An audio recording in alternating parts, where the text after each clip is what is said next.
Well, hi dear pluckers, Arthur's All Fingers again with you. Thanks indeed for joining me for my final part 3 of my lessons on the trilogy from Abbey Road of the Golden Slumbers, Carry That Weight and the End. Okay, so this is the section on the end, the final part. Okay, so in part 2 we covered Carry That Weight going into the end, and we came out of it doing the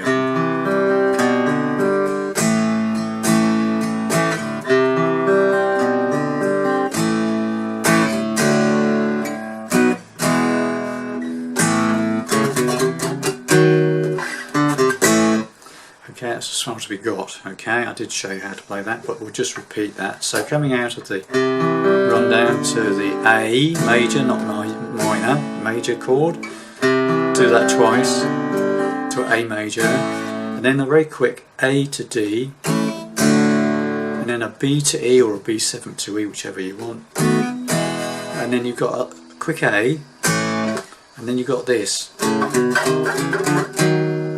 Okay, which is the 4th fret of the 5th string along with the 5th fret of the bottom E string. So first you play the A, then you play these two, then from then on it's this shape. I'm using my 3rd finger on the bottom E string, starting on the 7th fret, 5th fret of the 5th string, and then just walk it up 1 fret at a time. Okay, up to when you get to the 11th fret with the on the bottom E string. That's where it stops. Okay, that's good. That's it.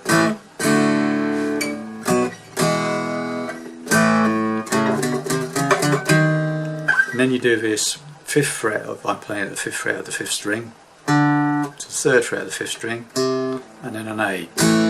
Then obviously there's lots of drums, blah blah blah, and then he comes in and plays exactly the same thing again, but singing over it. Goes, oh yeah, alright, are you going to be my friend tonight? Okay, it's the same thing as what we just played with some words over it. So just repeat that. My timing not quite right for the singing, but you get the idea. So it goes A to D, alright, oh yeah, sorry, oh yeah, B to E, alright, A, ah, and then this run up, you're going to be my dream, are you going to be my dreams tonight, and that run down, are you going to be my dreams tonight, okay, and then it does more drums, etc., and then it goes into the lead solos, which I'm not going to cover for obvious reasons. It's not really suitable for an acoustic guitar. So, but the chords behind it are very simple. It's an A7, that's an A chord with an open 3rd string, and it's just to D7, it's A7 to D7. Okay, so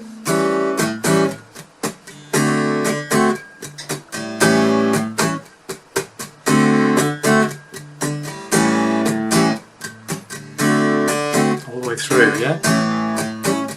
How many times you want to do it? I mean, you could play it like A7 down, a bar chord, A chord, with the pinky on the 8th fret of the 2nd strings.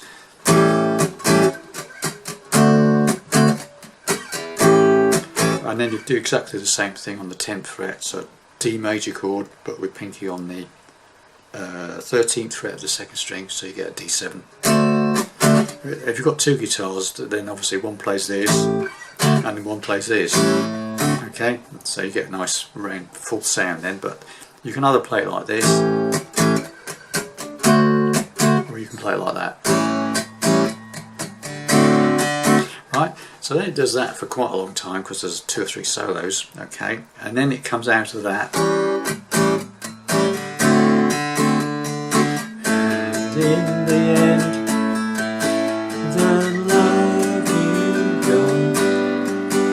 okay, that bit, okay. So what it does then, so what I'm doing, I have to do that how many times you want to do it, okay, A7 to D7, and then you go into an A chord with an open 5th string, so an F shape on the 5th fret with an open A string. I'm not playing the bottom E string, and it's just like vamping on the piano, yeah.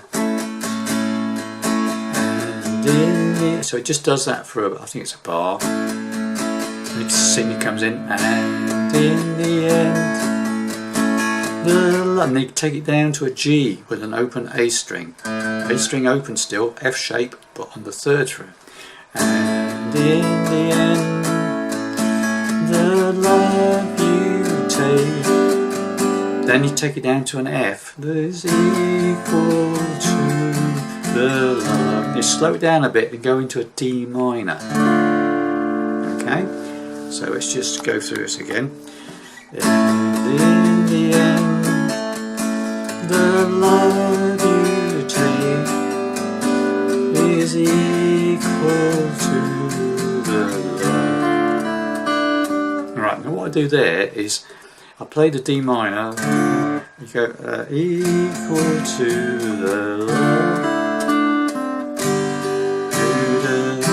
Right, so it's D minor, then strum the D minor just the once, then take the first finger off and play the top E string open, then play the 3rd on the 2nd string, then the 1st fret of the 2nd string, right, to a G chord, to C.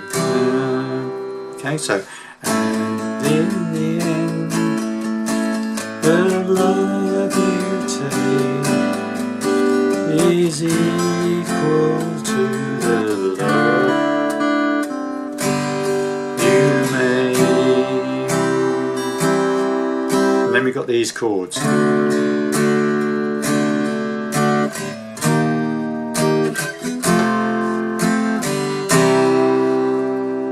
Okay, so what we got there is a C. So it's equal to G to C. Then we play a D chord with C in the bass. Okay, so the way I'm playing it, there's 2 ways. I'll show you 2 ways of playing this D with C in the bass. What I'm playing is a D, but with a bar on the first 3 strings on the 2nd fret. And my 3rd finger is playing the 3rd fret of the 2nd string, so that's a normal D chord, okay, with different fingering. And then I add my 2nd finger to the 3rd fret of the 5th string, and I play 5 downwards. I don't play the bottom E string, okay.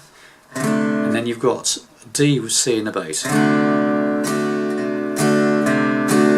Okay, so it goes love you made,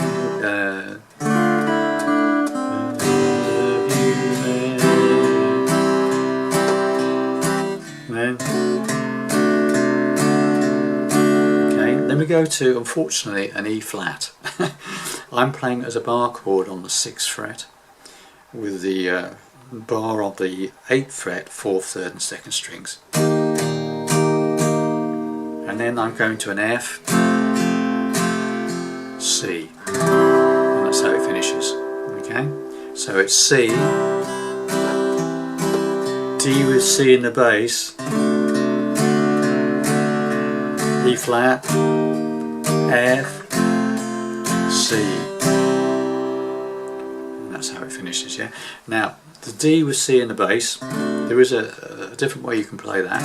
If you don't like that, you can play it with just a bar on the 7th fret of the 4th, 3rd and 2nd strings, like that, okay, and put your 2nd finger on the 8th fret of the bottom E string and lean it in a bit, so the back of your finger, the 2nd finger here, is resting on the 5th string, so it's muted. Alright, mute the 5th string, and then you've got these, and then you just hit that bottom string on the bottom E string on the 8th fret and strum these 3 that are barred on the 7th fret. So you go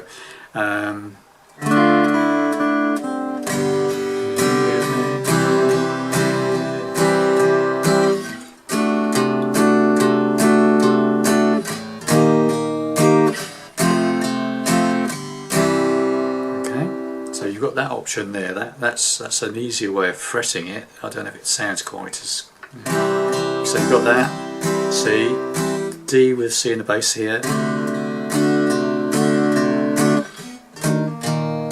mean, you could play an F there as well. You could take this E flat up 2 frets to play the F as a bar chord. But on an acoustic, I think it sounds better down here. But other than that, you play the D chord with C in the bass here. Okay, bar, 7th fret, 4th, 3rd and 2nd strings, 8th fret, bottom E string, mute the 5th string with the back of the finger, this, lean it in a bit. So.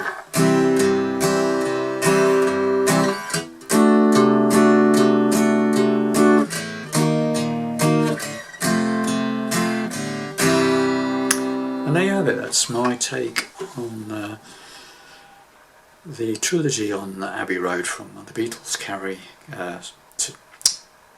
sorry, my mind's muddled. Golden Slumbers. Golden Slumbers, Carry That Weight and the End. Okay, so hopefully you'll make some sense of those 3 lessons and put them together and make a complete trilogy up in one go. I couldn't do it in one go. The lesson would be horrendously long and you'd probably lose interest after a few minutes. Anyway, thanks very much for watching. Hope you enjoyed that lot and I'll see you in the next lesson. Bye for now.